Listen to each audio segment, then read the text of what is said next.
পালো? হ্যাঁ, তোমার বয়ফ্রেন্ড আছে?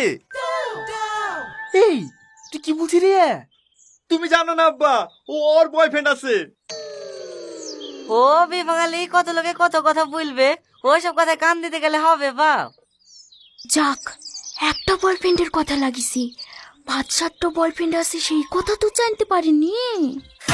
কি 5-7টা? আপনার মেয়ে কি বয়ফ্রেন্ডের ফার্ম খুলিছে নাকি? এই চুপ করে বস তো, কি হয়েছে কি? এইসব কথা তোমাদেরকে কে বলেছে গো? ডাকো দিদি তাকে। আমার মেয়ের মতন ভালো মেয়ে এই এলাকায় একটাও নাই, আর আমার মেয়ের নামে দুর্নাম করা। ছাড়ো ভাই ছাড়ো, ওসব কথা ছাড়ো। খটে গোসাই, তুমি একটা শুভ দিন দেখো। খাসি মনের কথা সব শুনতে পাচ্ছে নাকি? ওয়াও, সেদিকে ওষুধের গো আজকে গেছে তো তবে ডালিম গেছে বউ, এটা তো ধরবরে তার ঠাকুর দাদার মৌ। ডালিম গাছে বউ না মৌ। হ্যাঁ ঠিক বলিস। কি করে খাসি তো সত্যি সত্যি মনের কথা শুনতে পাচ্ছি। আমি আর একটা কথাও বলবো না।